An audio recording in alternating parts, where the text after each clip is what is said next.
विद्यार्थियों, आज सभी कैसे हैं? आशा करता हूँ कि आप सभी अच्छे होंगे। आज हम इस वीडियो में देखने वाले हैं आपके जो बोर्ड परीक्षा 2024 कक्षा 12वीं हिंदी में लेखक परिचय एवं कवि परिचय। जैसे यहाँ से आपका लेखक परिचय पहला है, देखिए यहाँ पर आपका कवि परिचय। तो अब देखते हैं जो आपके किस प्रकार पेपर में क्वेश्चन पूछा जाएगा। पेपर में क्वेश्चन आपका पूछा जाएगा जैसे महादेवी वर्मा का निम्नलिखित बिंदुओं के आधार पर काव्यगत परिचय लिखिए। तो आप उसमें आपको बिंदु दिए जाएंगे 3। पहले आपका जीवन परिचय आपका नहीं दिया जाएगा, आपको पहले दिया जाएगा 2 रचनाएं, फिर आपका दूसरा बिंदु रहेगा भाषा, शैली और आपका अंतिम बिंदु रहेगा साहित्य में स्थान। ये आपका बोर्ड परीक्षा में 16वें क्वेश्चन में 3 नंबर का पूछा जाएगा। तो हम देखते हैं आपकी जो इस बार बोर्ड परीक्षा होने वाली है उसमें कौन से प्रश्न महत्वपूर्ण है। तो देखिए आपका पहला लेखक परिचय है जो आपका महादेवी वर्मा का। तो आपको इनका जीवन जरूरी याद रखना थोड़ा जरूरी है, क्योंकि कई बार ऑब्जेक्ट में 1 नंबर में पूछ लिया जाता है। तो आपको पहले हेडिंग डालनी है जीवन परिचय, उसे अंडरलाइन करना है। फिर आपको लिखना है महादेवी वर्मा जी का जन्म 26 मार्च 1907 में फर्रुखाबाद में हुआ था तथा उनकी मृत्यु 11 सितंबर 1987 में हो गई थी। फिर आपका सबसे इम्पोर्टेंट है जो आपकी रचना है। यदि आपकी रचनाएं गलत हो जाती तो आपको वहाँ नंबर नहीं मिलते।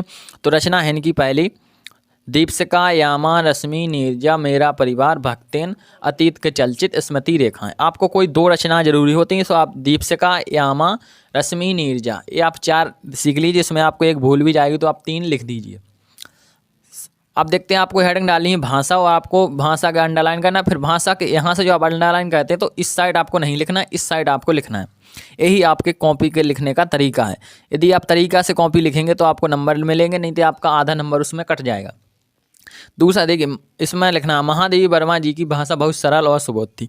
यदि आपको किसी के बारे में भाषा भूल जाती तो आप पहला पॉइंट लिख सकते हैं। जैसे जिनका भी आप लिख रहे हैं, जैसे मैं लिख रहा हूँ महादेवी वर्मा जी की भाषा बहुत सरल और सुबोध है तथा अपने अपने काव्यों में संस्कृत, उर्दू, प्रौढ़ एवं स्पष्ट आदि भाषाओं के शब्दों का प्रयोग किया है। उन्होंने कौन कौन सी भाषाओं, संस्कृत के शब्दों का, उर्दू और प्रौढ़ और स्पष्ट भाषा के शब्दों का प्रयोग किया है तथा आपकी भाषा के शब्द चयन प्रभावी और चित्त उपस्थित करने वाले थे।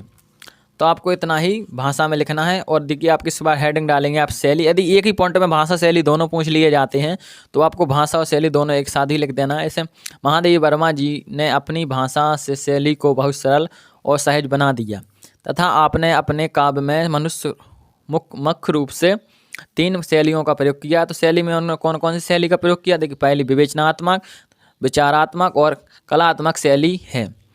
आपकी इन शैलियों के प्रयोग से काव्य की सुंदरता और अधिक बढ़ गई।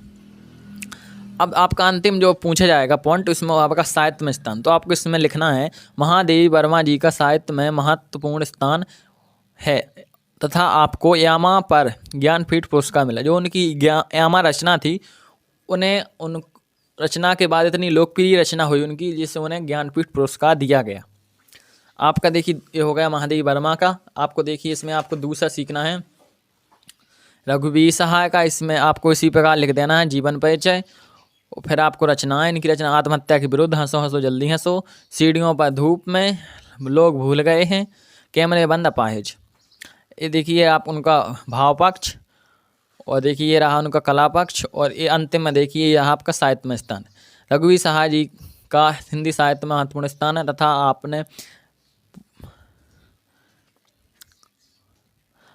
आप पैसे से एक पत्रकार थे और आपने अपनी कविताओं में एक कहानीपन और एक नाटकीय वैभव दिया।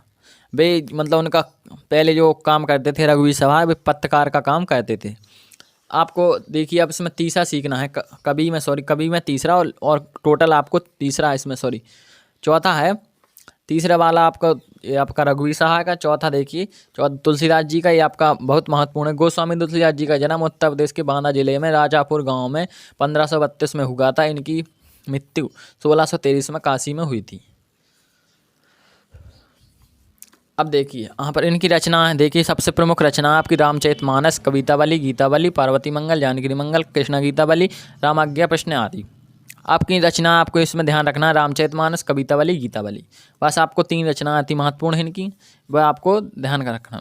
अब देखिए इसमें आपका भाव पक्ष इसमें डालेंगे तो आपको लिखना शुरू करना है गोस्वामी तुलसीदास जी मुख्य रूप से राम भक्ति शाखा के कवि हैं तथा आपकी तुलसी भक्ति के द्वारा ईश्वर की प्राप्ति का साधन मानते। तुलसीदास अपनी भक्ति के द्वारा ईश्वर को प्राप्त करने का यह साधन मानते हैं तथा आपने अपनी अधिकांश रचनाओं में भगवान राम का वर्णन किया। उन्होंने किसका वर्णन किया? भगवान राम का वर्णन किया। तथा आपकी रचनाओं में समाज को सही मार्ग पर लाने का प्रयास किया गया।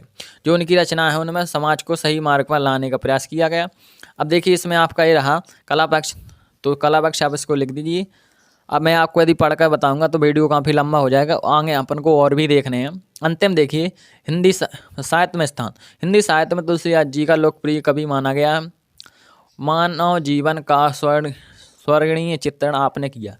तुलसीदास जी हिंदी साहित्य के सबसे लोकप्रिय कवि हैं, ये आपको ध्यान रखना है क्योंकि कभी बार एक वाक्य में ही पूछ लिया जाता है।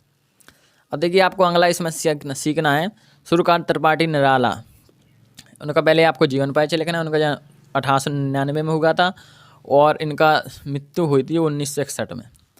अब देखिए इनकी रचना है आपकी परिमल, गीतिका, अनामिका, तुलसीदास, कर्मुत्ता, ये आपकी उनकी रचना हो गई।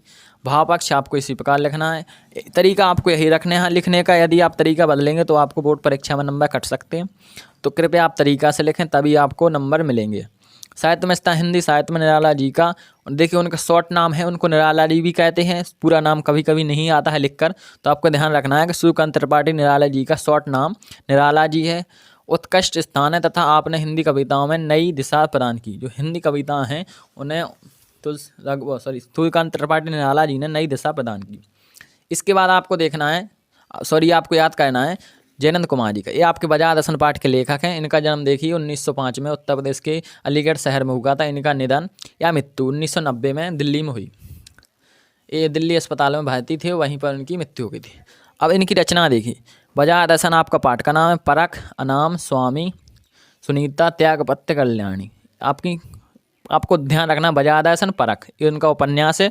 अनाम, स्वामी, सुनीता, आपको इतनी ध्यान रखनी है। अब इसके बाद उनकी भाषा, तो आपको भाषा वही रखना है। जयंत कुमार जी की भाषा बहुत सरल और सुबोध है तथा आपने उर्दू फारसी भाषा के शब्दों का भी प्रयोग किया तथा आपने अपने काव्य में मुख्य रूप से छंद अलंकारों का भी प्रयोग किया है तथा आपकी काव्य रचनाओं में भाषा की सुंदरता और अधिक बढ़ गई। आपको सिर्फ सैंपल भाषा लिखेंगे तभी आपको नंबर, सैंपल भाषा के नंबर भी मिलते हैं और तभी समझने लायक भाषा। यदि कोई पढ़े तो उसको समझ में आना चाहिए कि उन्होंने क्या किया है कहाँ पर। अब देखिए आपका ये रही शैली जयंत कुमार जी की। जयंत कुमार जी ने अपनी शैली, भाषा से शैली को बहुत सरल बना दिया है। शैली की दृष्टि से जयंत कुमार जी की शैली चर्चात्मक है। उनकी शैली कौन सी है? चर्चात्मक है। वे अपने बात को समझने के लिए नपे तुले शब्दों में गहन बात की व्याख्या करते हैं। इसके अतिरिक्त अपने काव्य में विभिन्न शैलियों का भी प्रयोग किया। अब देखते हैं साहित्य में स्थान है उनका।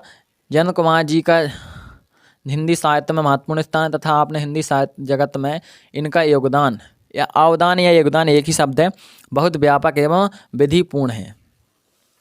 अब देखते इसके आगे आपका देखिए जो पहला पाठ है हरिवंश राय बच्चन, इसका आपको जरूर से कर लेना है जो आपके अति महत्वपूर्ण है। इसमें देखिए आपका हरिवंश राय बच्चन, ये रहा आपका पूरा। इनकी रचना मधुशाला, मधुबाला, मधुकलश, निशा निमंत्रण। देखिए ये रहा इनका भाव पक्ष। इसके बाद देखिए ये रहा इनका कला पक्ष। और आपका देखिए हिंदी साहित्य में स्थान हरिवंश राय, हिंदी अद्भुत व अद्वितीय स्थान है। और इसके बाद आपको सीखना है धर्मवीर भारती का। देखिए आपको बस इतने ही क्वेश्चन सीखने हैं। आपका धर्मवीर भारती का लास्ट है। इस प्रकार आपको केवल 8 ही लेखक परिचय एवं कवि परिचय पूछने, इसके बाद आपके नहीं पूछे जाएंगे। जय हिंद, जय भारत।